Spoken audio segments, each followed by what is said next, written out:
Sebelum Pak Hamim cerita pada saya mengikuti Zoom meeting, saya tanya Zoom meeting itu dari mana, karena rata-rata ketika Zoom meeting itu adalah yang ditampilkan dalam deep learning, terutama joyful learning, itu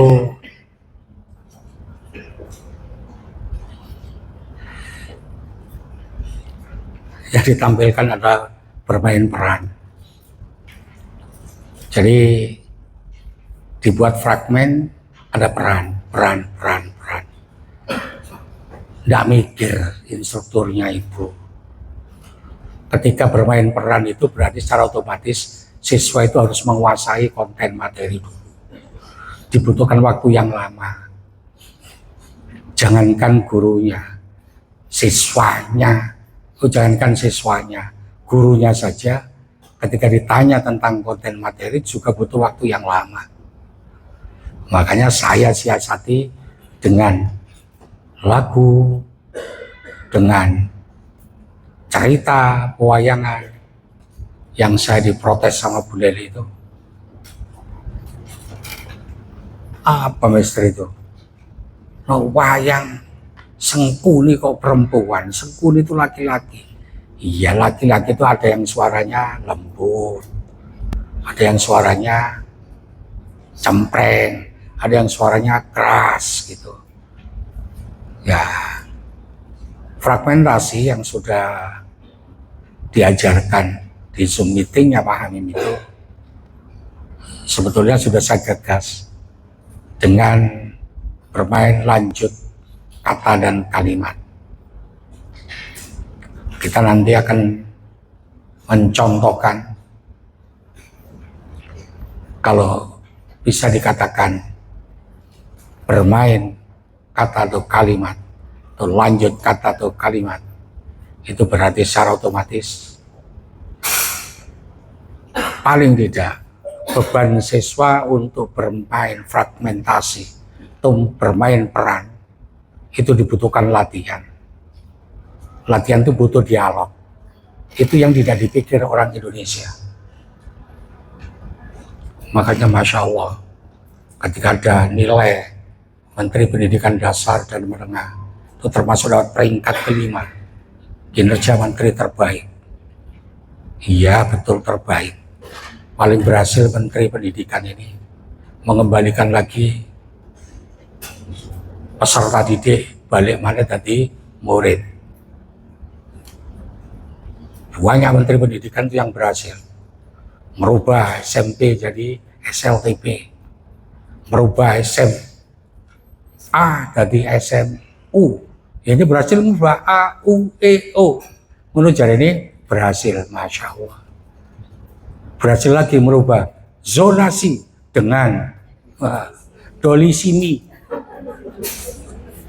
Tak guyut ya, aku pinter sih. Saya ingin tahu konsepnya seperti apa, gebrakannya seperti apa. Gak perlu ya pancet aja. Zonasi dirubah jadi dolimisi. Dolimisi itu ya ujung-ujungnya arek sing omahe cedek sekolahan males sinau, jelas munggah, jelas keterima sekolah negeri. Jadi wong Indonesia metel bin males ketika rumahnya dekat.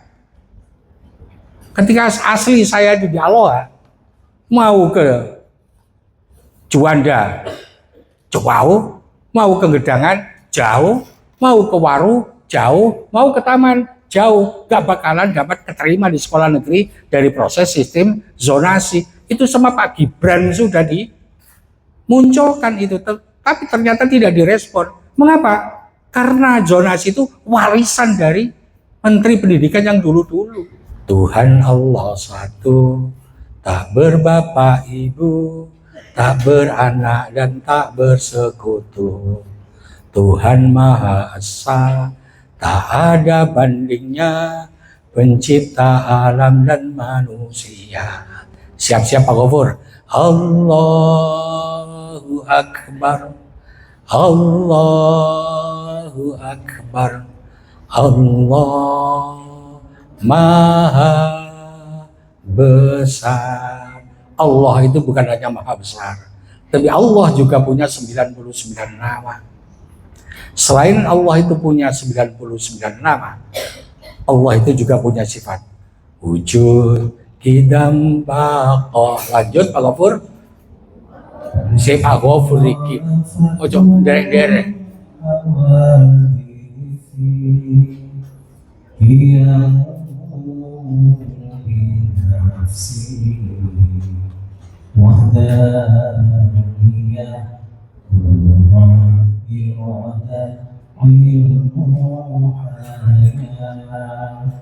Sama besar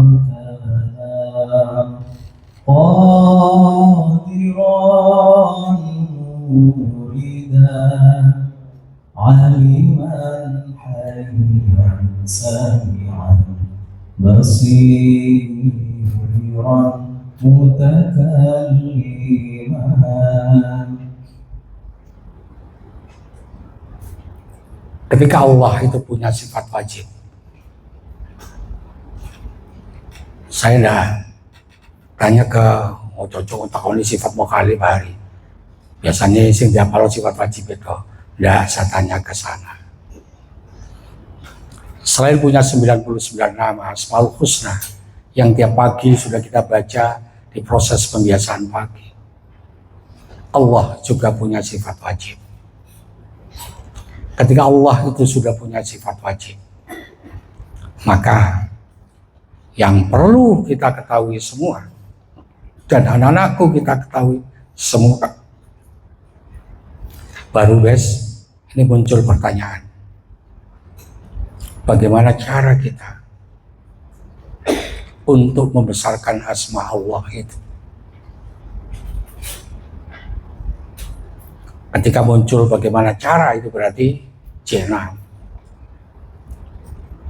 Terus pertanyaan yang kedua, ketika Allah itu punya 99 nama, punya sifat-sifat wajib, maka yang perlu anak-anakku ingat bahwa untuk mendekatkan diri kepada Allah itu, setiap makhluk Allah, terutama manusia, itu harus punya sifat ihsan. Deskripsikan ihsan itu.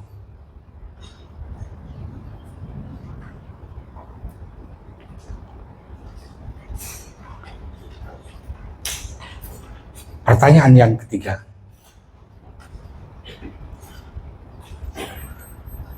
Allah itu harus kita sembah melalui proses peribadatan, terutama sholat.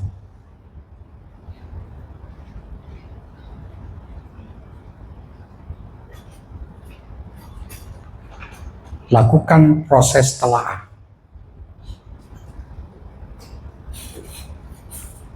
Sekali lagi, lakukan proses telaah bahwa sholat itu adalah tiang agama.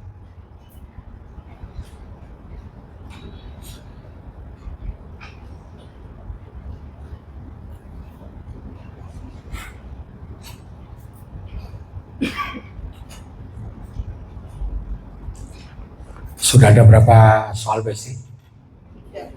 3. Saya lanjutkan. Coba kita nyanyi sama-sama lagi.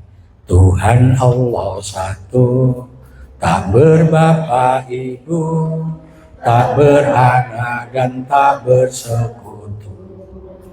Tuhan Maha Esa, tak ada bandingnya, pencipta alam dan manusia.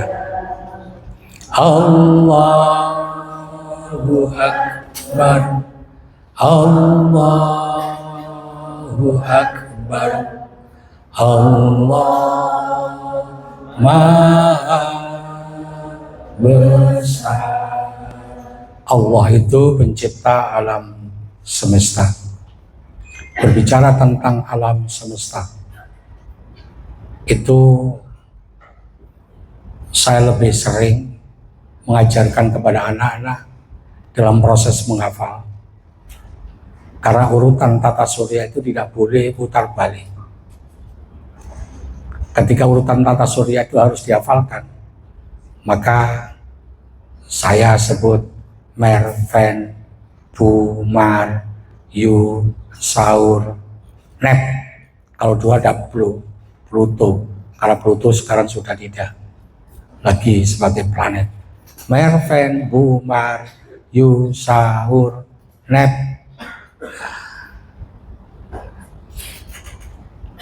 Pertanyaan lagi.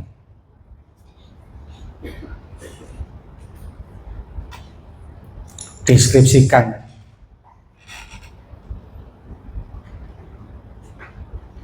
konsep tata surya.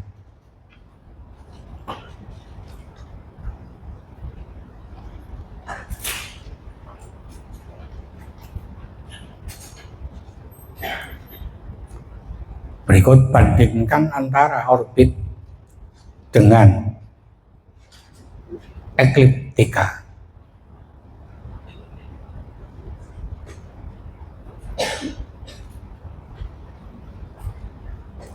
Bandingkan antara tahun Kabisan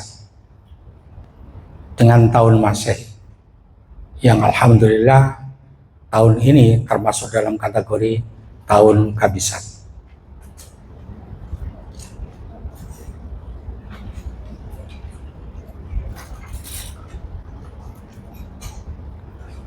Berikut bandingkan antara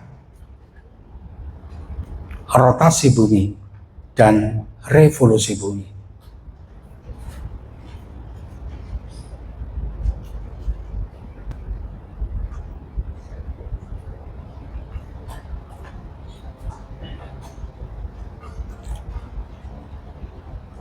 Allah pencipta alam dan manusia. Gilirannya Bu Fitri. Allah ciptakan alam dan manusia. Untuk alam sudah kita coba telaah tadi. Ciptakan alam dan manusia. Coba Bu Fitri deskripsikan yang disebut sebagai manusia itu. Manusia adalah penciptaan Allah SWT yang dikatakan paling sempurna karena kami dibekali dengan akal.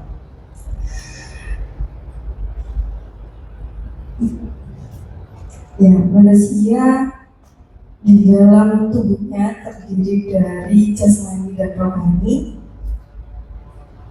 di mana di jasmaninya dilengkapi dengan segala macam organ tubuh yang lengkap untuk bisa menjalankan fungsi kehidupan. Akan tetapi di dalam rohaninya itu juga harus penuhi kebutuhannya dengan melaksanakan ibadah.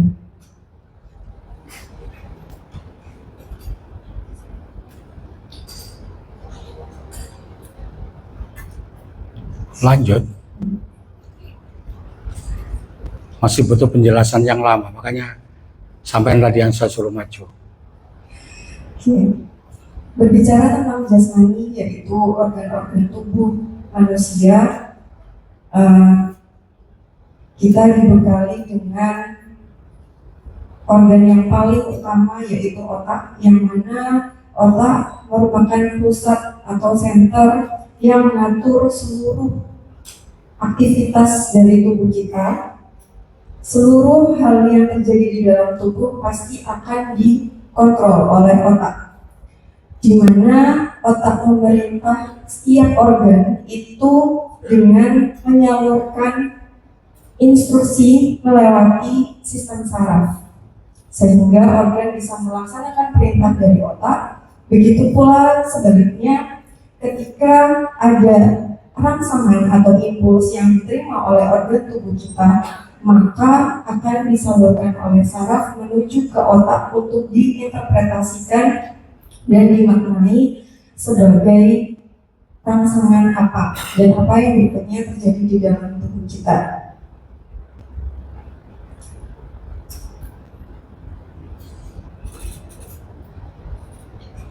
Untuk bisa memenuhi kebutuhan jasmani, maka kita bisa, yang pertama kita butuh untuk bernafas, menghirup oksigen, kemudian kita juga butuh memenuhi nutrisi dengan makan, dengan dipenuhinya oksigen dan juga nutrisi, maka tubuh kita bisa memproduksi energi sehingga bisa melakukan aktivitas sehari-hari. Berkaitan dengan kebutuhan rohani, maka sebagai manusia, khususnya umat Islam, kami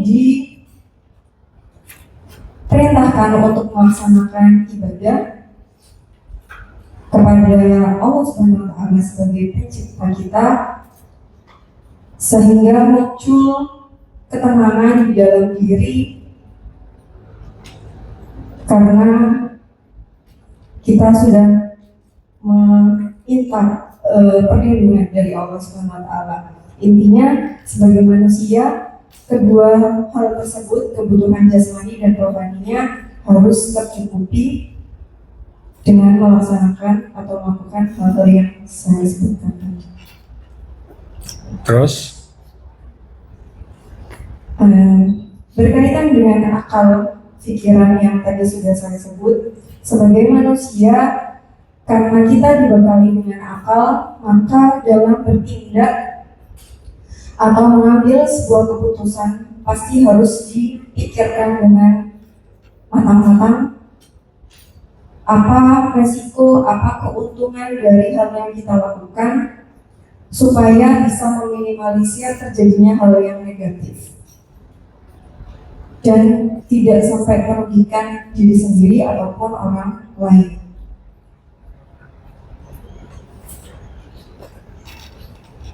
lanjut.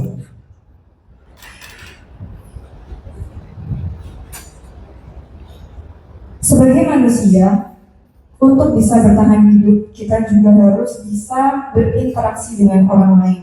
Kita tidak bisa hidup sendiri, melainkan juga harus berdampingan dengan makhluk hidup yang lain, dengan manusia lain ataupun dengan makhluk hidup yang lain supaya bisa bertahan hidup. Contohnya, di dalam mendapatkan makanan, manusia juga sebagai agen dari rantai makanan, di mana kita membutuhkan tumbuhan sebagai produsen, lalu kita juga membutuhkan makhluk hidup yang lain seperti ya ayam dan lain sebagainya untuk bisa memenuhi kebutuhan nutrisi yang ada di dalam tubuh kita. Manusia juga berperan sebagai khalifah di muka bumi ini, artinya kita juga punya tugas penting untuk bisa menjaga kestabilan yang ada di alam ini. Kestabilan yang dimaksud salah satunya adalah menjaga supaya jumlah makhluk hidup antara tumbuhan dan konsumen yang lainnya itu tetap stabil. Maka kita harus menjaga kondisi alam, tidak melakukan penebangan hutan secara liar agar populasi produsen yang ada di alam itu tetap bisa stabil. Dengan segala macam aktivitas yang kita lakukan, kita juga mempunyai peran yang besar di dalam menghasilkan polusi yang ada di alam. Karena kita dibekali dengan akal, maka setiap langkah yang kita ambil berkaitan dengan peran kita sebagai khalifah di muka bumi ini, kita harus mempertimbangkan betul, jangan sampai segala macam aktivitas yang kita lakukan itu menyumbangkan polusi yang terlalu besar di alam, sehingga alam menjadi tidak stabil, jumlah polusi atau dalam hal ini misalnya karbon dioksida terlalu banyak tidak seimbang dengan oksigen yang tersedia sehingga kondisi kestabilan tidak terjaga dengan baik. Oleh sebab itu kita harus bisa memilah-milih aktivitas mana yang bisa kita lakukan dan meminimalisir aktivitas yang menghasilkan polusi terlalu banyak. Contohnya dengan misalnya memilih untuk berjalan kaki untuk pergi ke tempat yang dekat dibandingkan dengan menggunakan kendaraan. Contoh misalnya kita yang ada di sini di sekolah ingin membeli sesuatu yang ada di minimarket mungkin tidak tersedia di sini, maka bisa berjalan sebentar ke minimarket yang terdekat. Tidak harus selalu menggunakan kendaraan bermotor agar bisa meminimalisir karbon dioksida atau polutan yang lainnya dan bisa mencegah efek dari polusi terlalu banyak. Dengan menjaga jumlah produsen atau kita misalnya tadi menanam tanaman yang ada di sekitar rumah, paling tidak kita menyediakan suplai oksigen yang secukupnya untuk penduduk yang ada di rumah kita. Jadi dipastikan di rumah itu kita ada tanaman-tanaman hijau supaya bisa membantu memproduksi oksigen yang ada di alam sekitar kita. Jadi karbon dioksidannya bisa sedikit dibantu dikurangi, diserap dengan tumbuhan dalam melakukan fotosintesis dan memproduksi oksigen yang cukup minimal untuk kita dan keluarga yang ada di rumah. Sudah habis kata-katanya? Masih? Sudah bisa. Oh sudah. Yang saya mau ditambahkan. Ini tadi tak amati sudah masuk amat. semua ya, Mister. Mama Dede, tolong dengarkan. Ya. Fisikanya masuk, kimia, biologi, PPIA-nya ada semua tadi Bang Fitri. Tadi saya pikir kimia nggak ada, ternyata di akhir dia membicarakan oksigen sama karbon dioksida. Terus? Sosial. Oh, Pak ingin nambah ya? Sekali-kali megang nih. Ayo, Pak. Kalau membicarakan manusia itu kan berasal dari tanah ya.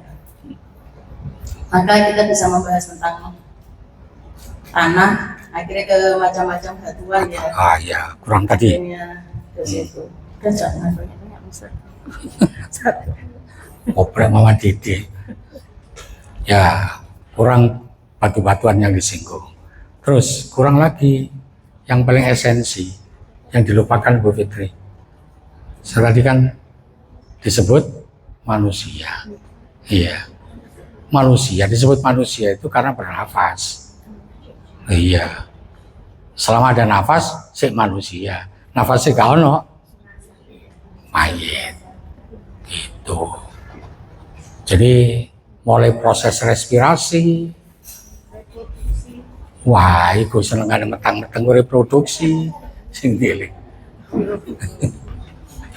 Terus apa lagi? Saraf masuk, pencernaan. Iya, pencerahan masuk. Sirkulasi darah, peredaran darah masuk. Terus apa lagi? Indra. Ekspresi. Nah, itu yang perlu ditambahkan yang kurang-kurang itu. Nah, sekarang niki kan Pak Gofur. Kata bersambung. Manusia, tadi sudah saya sebut Pak Gofur, dikatakan manusia selama di dalam tubuhnya itu masih ada nafas. Nggak ada nafas berarti kedudukan kita sudah bukan manusia tapi mayat. Bagaimana cara Pak Gofur kita dalam hal merawat jenazah?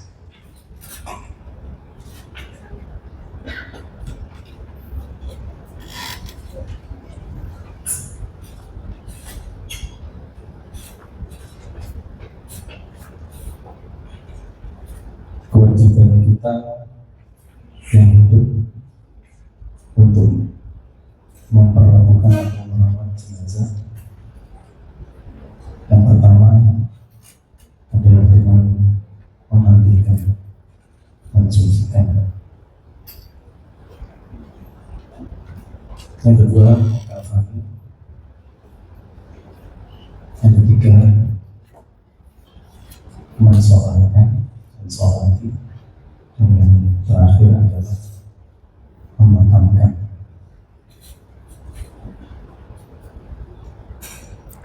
Yang jadi problem Pak Opor, sekian banyak umat Islam itu tidak menguasai bagaimana cara memandikan jenazah, bagaimana mengkafani jenazah. Ini perlu kita jelaskan secara rigid kepada peserta didik kita, bagaimana cara memandikan jenazah yang baik, sebagaimana cara mengkafani jenazah itu Pak Opor.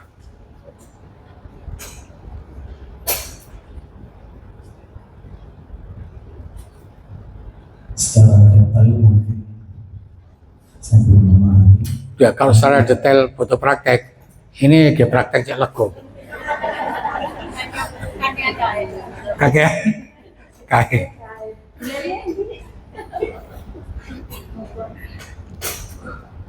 Secara detail belum menguasai. Belum. Hanya ketika diajak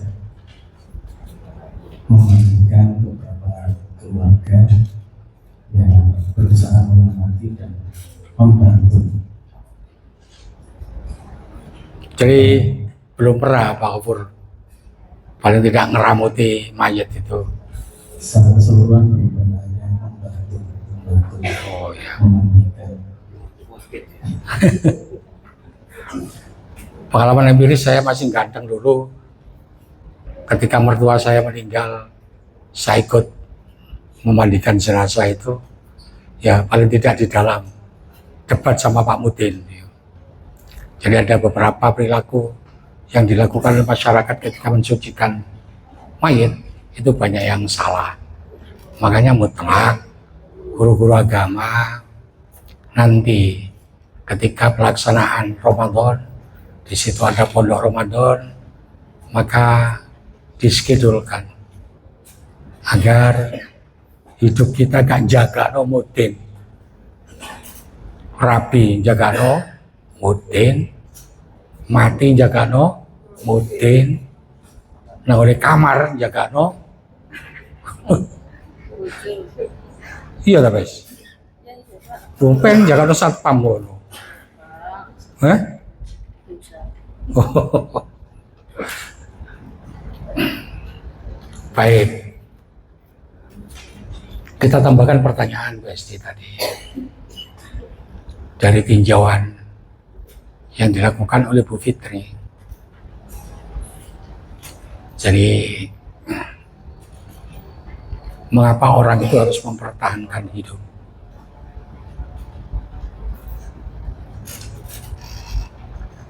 Padahal hidup itu rumit.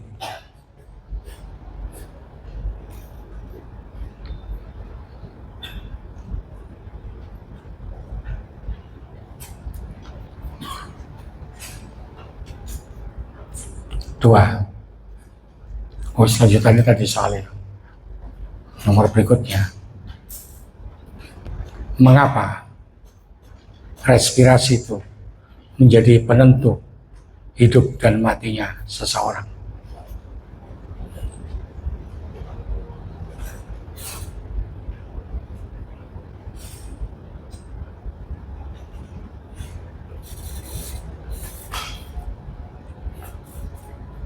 Beberapa penyakit yang viral seperti COVID-19 dan baru-barusan ini Indonesia juga banyak terserang, terutama anak-anak.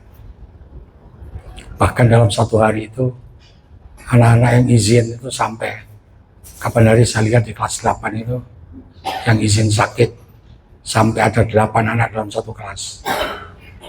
Rata-rata penyakit itu menjerat manusia dalam sistem pernafasan atau ISPA. Bagaimana cara menanggulangi apabila kita kena ispa.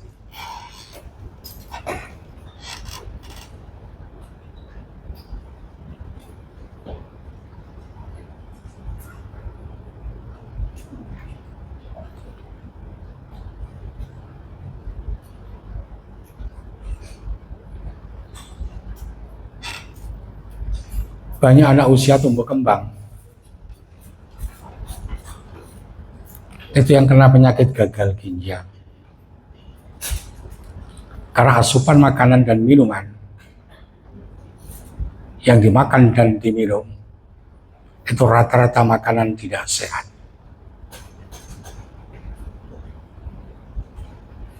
Bagaimana cara agar ginjal kita tetap sehat?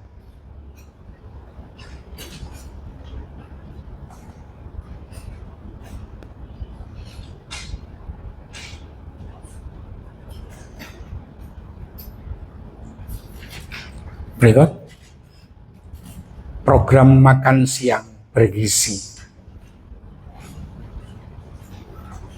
Makanan sehat dan bergizi yang diprogramkan oleh pemerintahan Prabowo Subianto. Step by step sudah mulai direalisasikan.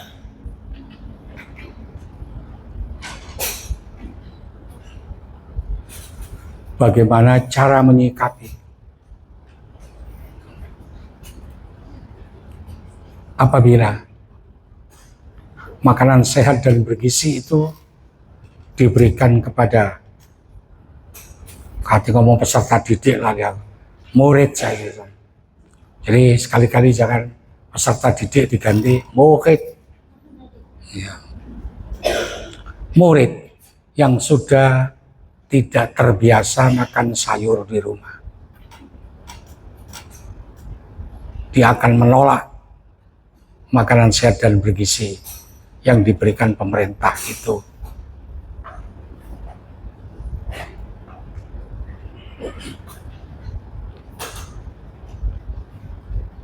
Bagaimanakah upaya kita sebagai seorang pendidik agar seluruh murid bisa mengkonsumsi makanan sehat dan bergizi itu dengan baik.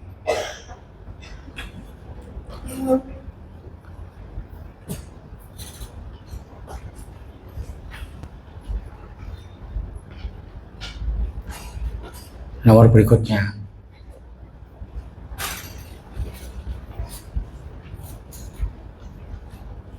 banyak penduduk Indonesia yang meninggal secara mendadak gara-gara serangan jantung.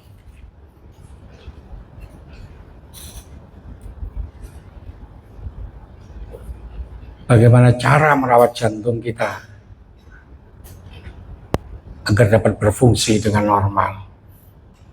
Berikut, tidak sedikit juga di antara kita yang punya penyakit tukak lambung gara-gara asupan makanan yang pedas. Lambung kita itu punya ambang batas. Banyak di antara kita, di kalangan kita yang kena tukak lambung. Bahkan tukak lambung itu salah satu penyakit yang berbahaya, bahkan bisa menimbulkan kematian. Bagaimana caranya agar kita tidak kena tukak lambung?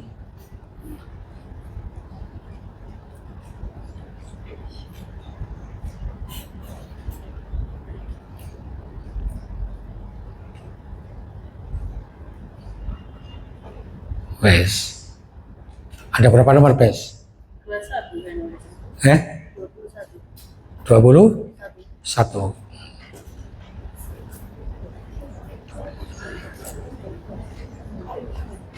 Buat konstruksi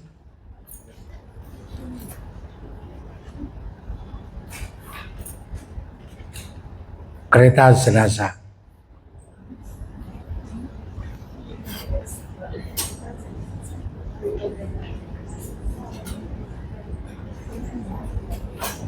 Lupa kok ngeri sih Pak, matematika ini.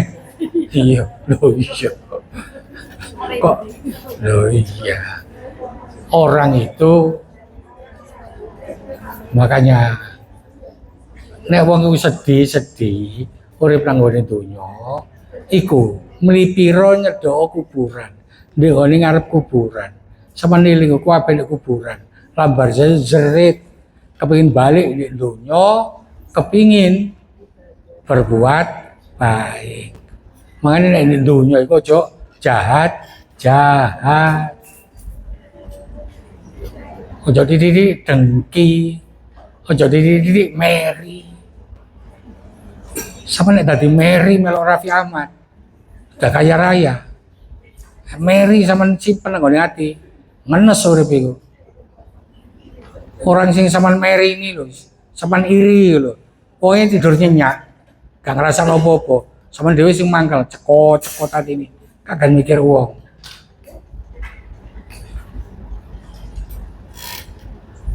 Sains sudah, ini sudah, bahasa wes.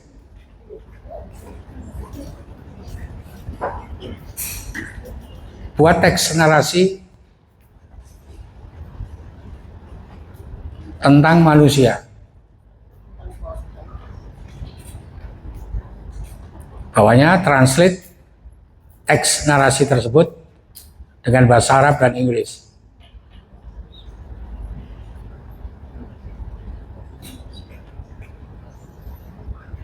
Nah, ini Bu SD kemarin sodorkan saya judulnya. Itu sebagai judul deep learning. Apa yang saya contohkan beberapa kali itu, contoh deep learning yang mengakomodir joyful learning sama meaningful learning. Mengapa dikatakan meaningful learning? Mendalam ketika kita membahas satu lagu tersebut berasal dari madrasah kita sendiri. Tuhan Allah satu, tak berbapak ibu, tak beranak dan tak bersekutu. Seharusnya dari Tuhan Allah satu, tak beranak dan tak bersekutu itu mau saya lanjutkan di kajian berikutnya itu, di proses pembahasan berikutnya. Sengaja hari ini saya fokuskan bahwa ketika kita menyanyikan sebuah lagu itu, ternyata dari satu lagu, bahkan lagu itu belum tuntas, di sini kami belajar, itu belum tak tuntaskan.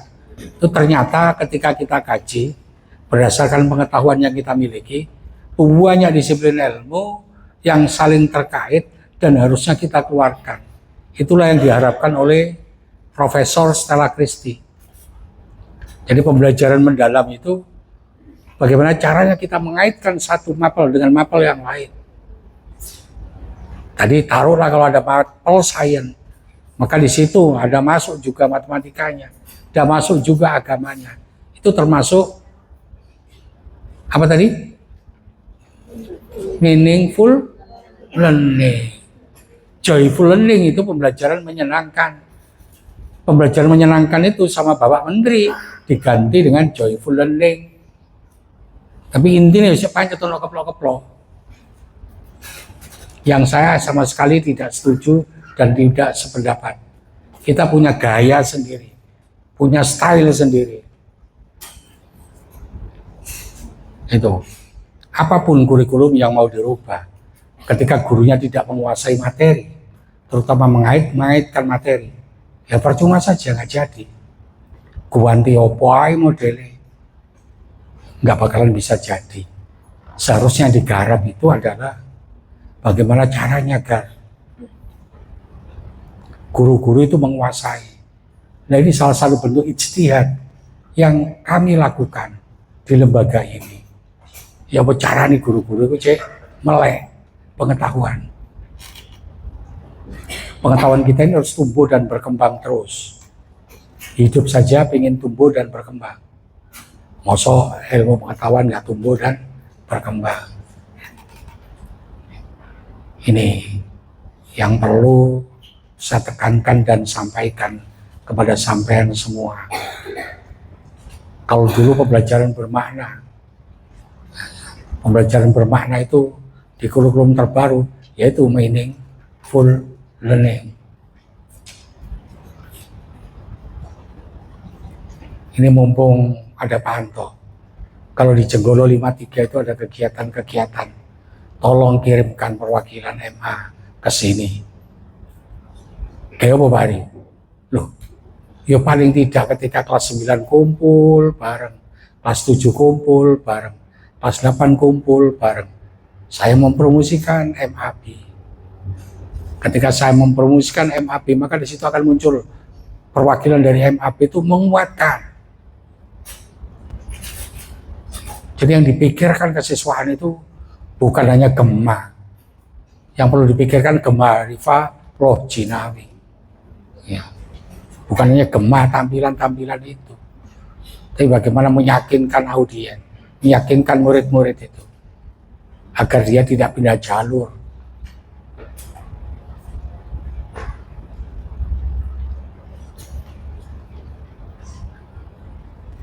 Kajian hari ini, proses penekanan kepada peserta didik dan pendidik. Yang saya tekankan tadi apa?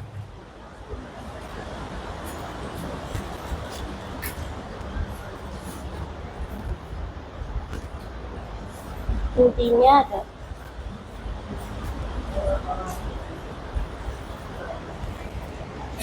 Ini tunjukkan dengan dukur.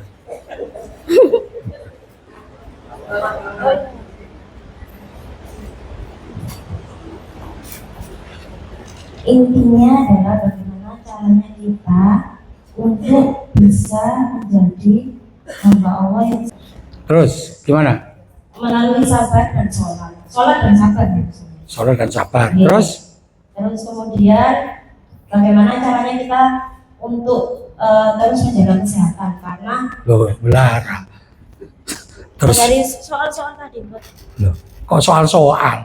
Saya perlu mereview kajian dengan anak-anak boarding. Ya, ini yang saya ingat sholat dan sabar tadi. Loh, itu kan kajian yang lalu. Loh, Kan tambahan terakhir itu. Penekanan di terakhir tadi. yang saya ingat ya di Mem Silvi tadi, Mister. Itu kajian yang lalu. Kajian hari ini tadi kan sholat dan sabar sebagai penolongmu. Iya. Ya, sabar dan sholat itu tidak mudah, gak gampang. Orang itu akan bisa sabar, orang itu akan bisa sholat, sabar dan sholat menjadi penolong itu apabila Ini selalu berpikir loh ya, gak belar kuliah pada bagian akhir surat Al-Baqarah tadi itu. jadikan sholat dan sabar itu menjadi penolongmu. Penolong yang bagaimana? Ketika sholat itu kita khusyuk dalam menjalankan, dalam melaksanakan sholat. Karena di bagian-bagian sholat itu ada bacaan-bacaan yang harus kita baca sebagai bentuk dari fokus sholat. Boleh, saya kan tidak mengikuti kemarin. Yang saya ikuti itu ada di bawah. Jadi Pak Gofur sama Pak Yaman. Yang saya sebut tadi Masya Allah.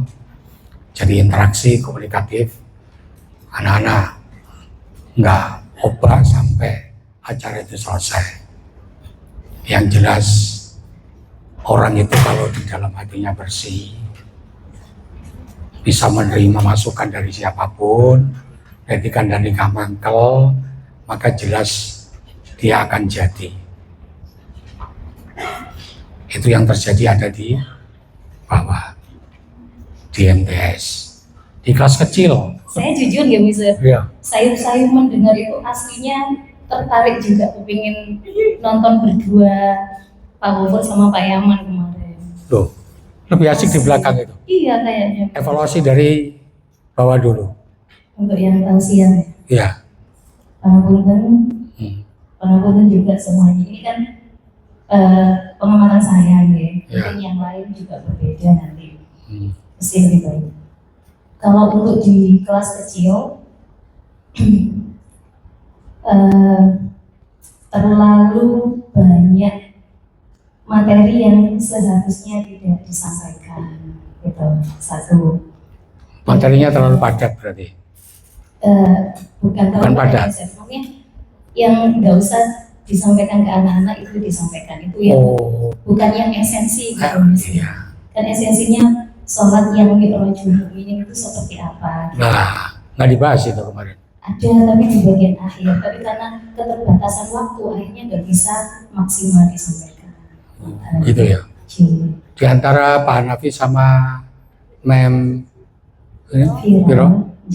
siapa yang paling menurut penilaian Bu Leli? Yang menurut Bu Leli paling informatif, interaktif, kedalaman materi. Viral. Mem Viro. Gitu. Kalau untuk kedalaman Kocok Hanafi itu hafid loh. bener misalnya. Kocoknya wong hafid loh. Pokoknya itu Terus Hanafi itu Tonggoku. Ya, makanya tuh saya sampaikan misalnya Iya, yang Pak. nggak penting kenapa disampaikan ke anak-anak gitu. Oh. Itu pelakunya Pak Novi. Pak Novi itu yang punya Pelakunya. Iya. Terus yang atas. Nah, yuk. Cien telir ini. Ini yang ceramah bisa. Lo lah iyo yang atas. Cek dikritik karo Bu Leli. Soalnya nih dikritik lele. Aku roto gak terima koncoku kuliah soalnya. Iya. Kenapa sih? Ya apa Bu Leli? Sama ada tambahan. Sama aja. Ada sama. tambahan ini misalnya Apa? opini juga dari teman-teman, kan saya juga sampling dia tanya. Ya. Kalau di perbedaannya antara Mr. Amilin sama Mem Liana, ketika Mr. Amilin yang menyampaikan, karena mungkin suaranya besar, jadi anak-anak itu kayak interest dan langsung viral gitu. Kalau ketika pas Mem Liana umek lagi, besar lagi. Yang kedua, Suara melembut lagi. Nah itu masalahnya, cempreng saya ini. Cempreng. Terus? yang kedua terlalu lama perform, jadi tidak ada interaktif Mister.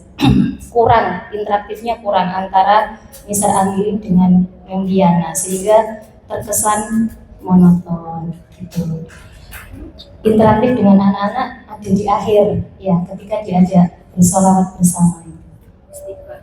Oh, istighfar ya. Itu Mister. Ngapunten diri teman-teman. Loh. Ini urusannya bukan ngapunten, enggak ngapunten. Paling tidak dipakai sebagai bahan evaluasi.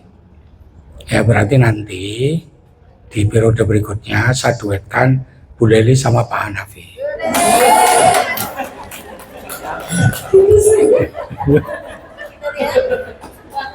Iya Mas ya. Sama komentator.